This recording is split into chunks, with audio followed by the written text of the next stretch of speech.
ये स्टूडेंट्स, आज हम डिस्कस करने जा रहे हैं इलेक्ट्रिक डाइपोल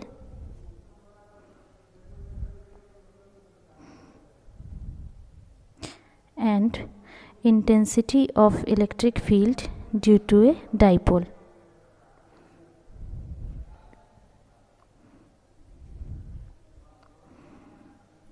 डाइपोल जो है, सबसे पहले हम इसे समझेंगे कि ये एक सिस्टम होता है दो चार्जेस का, और यहाँ पर दो चार्जेस जो हैं एक्चुअली उनको सेपरेट किया जाता है कुछ पर्टिकुलर डिस्टेंस से। ठीक है, जब हम दो चार्जेस को एक पर्टिकुलर डिस्टेंस से सेपरेट करते हैं, यहाँ पर उस डिस्टेंस को मान रहे हैं 2a है, तो ये सिस्टम कहलाता है आपका डाइपोल। लेकिन यहाँ पे जो चार्जेस हैं ना, उनको इक्वल एंड अपोजिट होना चाहिए, तभी ये कहलाएगा सिस्टम ऑफ डाइपोल। जो डाइपोल होता है उसकी स्ट्रेंथ लिखी जाती है और उसको दिया जाता है P = Q × 2a से। यानी कह सकते हैं कि इलेक्ट्रिक फील्ड के स्ट्रेंथ को बताता है, या इसका मोमेंट जो है, एक्चुअली मोमेंट डाइपोल का जो है वो P = Q × 2a से हम डिनोट करते हैं। ठीक है, तो ये जो है मोमेंट का एक दूसरा मतलब हम ये भी समझ सकते हैं कि एक पर्टिकुलर एंगल से अगर हम रोटेट कर देते हैं इस डाइपोल को, तो फिर ये वापस उसी अपने पुराने पोजीशन पे पहुंचेगा। तो वो जो चीज़ कहलाती है वो होता है मोमेंट, या उसको फील्ड पे हम ले आएंगे। जैसे इलेक्ट्रिक फील्ड हो चाहे मैग्नेटिक फील्ड हो, दोनों में ही हम डाइपोल वर्ड यूज़ करते हैं। तो जैसे मैग्नेटिक फील्ड है, मैग्नेट जो है उसका डाइपोल, उसका जो मोमेंट है वो हम किसे कहते हैं, मोमेंट ऑफ अ मैग्नेट या मैग्नेटिक डाइपोल। जो मैग्नेट है उसको अगर हम रखते हैं किसी इलेक्ट्रिक फील्ड में, तो वो घूम करके अपने आप को मैग्नेटिक फील्ड की डायरेक्शन में लाने की कोशिश करता है, तो वो कहलाता है उसका मोमेंट। ठीक है, तो यहाँ पर जो डाइपोल मोमेंट है उसको हम कुछ इस तरीके से समझ सकते हैं। डाइपोल मोमेंट को डिनोट किया जाता है P से, और इसका जो SI यूनिट है वो होता है कूलम मीटर। अब हम डाइपोल के अलग अलग पोजीशन के लिए निकालेंगे इसकी जो इलेक्ट्रिक फील्ड है, हम निकालेंगे ड्यू टू डाइपोल। दो अलग पोजीशन, हम दो पोजीशंस कंसिडर करते हैं वैसे तो। एक होता है एंड ऑन पोजीशन, तो पहले हम एंड ऑन पोजीशन की बात कर लेते हैं। एंड ऑन पोजीशन जो है यही कहलाता है लॉन्गिट्यूडनल पोजीशन भी कहलाता है ये, और इसे हम एक्सियल पोजीशन भी कहते हैं। यानी उसके एक्सिस के अलोंग, डाइपोल के एक्सिस के अलोंग हमको निकालनी है इलेक्ट्रिक फील्ड की वैल्यू। तो ये आपका एक डाइपोल हो गया -Q + Q, और ये डिस्टेंस 2a से सेपरेटेड है। इसका सेंटर पॉइंट जो है वो है O। आपको निकालनी है इलेक्ट्रिक फील्ड की इंटेंसिटी एक पॉइंट P पर। ठीक है, ये जो पॉइंट P है ये O से डिस्टेंस R पे है, ये चीज़ आपको ध्यान रखनी है। डाइपोल के सेंटर से आपको लेना है ये डिस्टेंस R। ठीक है, तो अब ये P जो पॉइंट है वो सेंटर से R डिस्टेंस पे है, और इलेक्ट्रिक फील्ड की इंटेंसिटी E2 और E1 हम यहाँ पे कंसिडर कर रहे हैं। तो electric field intensity due to +Q charge के लिए E1 से, जिसको हम डिनोट कर रहे हैं, = 1/4πε0 KQ/BP², या इसे हम लिखें = 1/4πε0 KQ/R-A²। ऐसे ही आप -Q के लिए लेंगे तो E2 = 1/4πε0 KQ/AP², which is equals to 1/4πε0 KQ/R+A²। तो अब हम इसको निकालेंगे, रिज़ल्टेंट इसका निकालेंगे। तो जो रिज़ल्टेंट होगा वो हो जाएगा आपका E = E1 - E2। क्यों हमने ऐसा किया?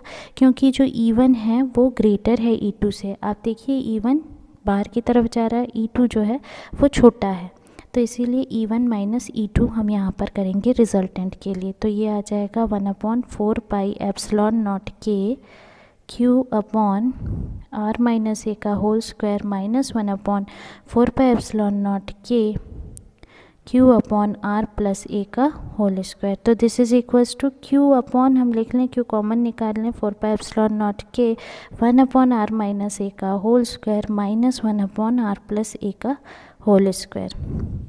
इसे हम सॉल्व करेंगे। This is equals to Q upon 4 pi epsilon not के R square minus A square का होल स्क्वायर हो जाएगा ये, तो ये बचेगा R square plus 2ar plus A square minus R square plus 2ar minus A square. ये cancel, आपके पास बचा 4ar Q upon 4 pi epsilon not के 4ra upon R square minus A square का whole square which is equals to 1 upon 4 pi epsilon not के। इसको आप लिख सकते हैं 2pr upon R square minus A square का होल स्क्वायर। तो q इंटू 2a क्योंकि p के बराबर होता है इसीलिए हमने यहाँ पे सब्स्टिट्यूट किया। यहाँ पर एक चीज़, लॉन्गिट्यूडनल और ट्रांसवर्स को हम कंपेयर करना चाहते हैं। जब हम ट्रांसवर्स को भी निकाल लेंगे अगर, तब जो पॉइंट P है ये वाली कंडीशन हम लेते हैं कि पॉइंट P अगर बहुत दूर है डाइपोल से, यानी R की वैल्यू बहुत बड़ी है A से, तब E इज़ इक्वल्स टू आपको मिल जाएगा 1 अपॉन 4 पाई एप्सिलॉन नॉट के 2pr upon r raise to 4। A को हमने इग्नोर कर दिया, तो ये हो जाएगा आपका 1 अपॉन 4 पाई एप्सिलॉन नॉट के 2p upon r cube Newton पर कूलम। ये वैल्यू आ गई आपकी, किसके लिए आ गई? ये लॉन्गिट्यूडनल में 2p अपॉन आर क्यूब, ये ध्यान में रखेंगे आप। अब नेक्स्ट हम देखेंगे कि ट्रांसवर्स के लिए कैसे निकाली जाती है इस वैल्यू को। तो electric field due to dipole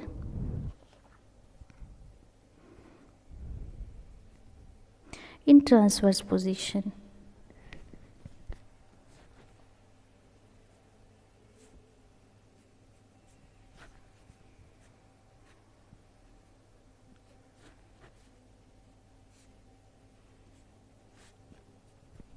तीन नाम दिया जाता है, ट्रांसवर्स, ब्रॉड ऑन या नॉन एक्सियल पोजीशन।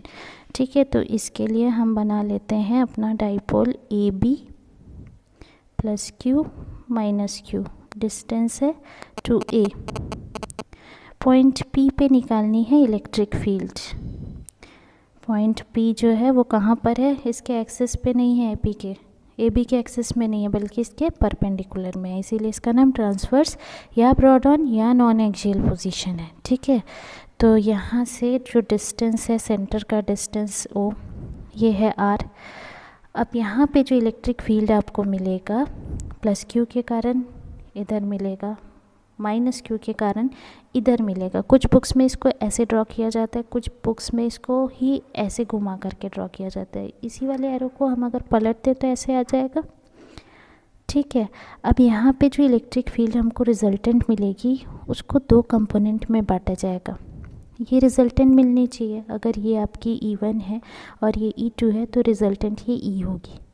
ठीक है, तो जो ये E है इसको दो भाग में बांटेंगे, x और y, हॉरिजॉन्टल और वर्टिकल। ये E1 y है मान लीजिए, ये E2 y होगा और ये होगा E1 x और यही होगा E2 x।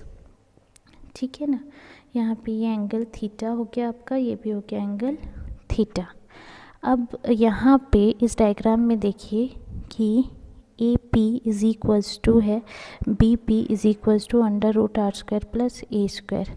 Electric field due to plus Q आप लिखेंगे E1 is equals to 1 upon 4 pi epsilon not के Q upon B P square, यानी कि ये हो गया आपका 1 अपॉन 4 पाई एप्सिलॉन नॉट के बी पी, आपकी जो वैल्यू है ये वाली वैल्यू, ये है under root R square plus A square, तो ये हो गया R square plus A square. वैसे ही आप निकालेंगे electric field due to minus Q, तो ये हो जाएगा E2 is equals to 1 upon 4 pi epsilon not के Q upon R square plus A square. Same इसकी भी वैल्यू आएगी। ठीक है, अब जो आपका कंपोनेंट है हॉरिजॉन्टल वाला वो ऐड हो जाएगा और जो वर्टिकल वाला है वो माइनस हो जाएगा, तो E1x प्लस E2x ये, और जहाँ पे आपका जो E1x है is equals to E1 cos theta है, और E2x जो है वो है आपका E2 cos थीटा। तो E इज इक्वल्स टू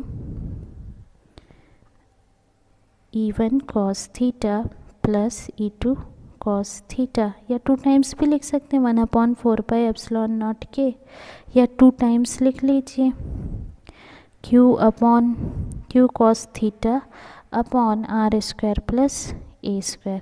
अब आपके पास जो cos थीटा है, डायग्राम से देखिए यहाँ से cos थीटा की वैल्यू आपको मिलेगी, क्या मिल जाएगी, A/√R² प्लस A²। तो हम यहाँ सब्स्टिट्यूट करें, this is equals to 2Q/4πε0 के cos theta A/√R² plus A², और ये वाला R² प्लस A² भी है साथ में, तो ये हो गया R² प्लस A², यानी होल पावर में जाएगा 3/2। So this is equals to 2QA जो है वो तो P के बराबर है, तो 1/4πε0 के सीधे हम P लिखें, P/R² plus A² whole raise to 3/2। अब अगर R बहुत बड़ा है A से, तो E इज इक्वल्स टू 1/4πε0 के P/R² होल रेज टू 3/2, यानी इसकी वैल्यू मिल जाएगी 1/4πε0 के P/R³। और वहाँ पे आपको 2P/ मिला था एक्सियल वाले में, तो एक्सियल और नॉन एक्सियल का ये रिलेशन है कि वो जो है एक्सियल वाला वो 2 टाइम्स होता है नॉन एक्सियल के। ठीक है, तो आज के लिए इतना ही। अगर ये वीडियो आपको पसंद आया तो शेयर, लाइक, सब्सक्राइब करना ना भूलें। Thank you.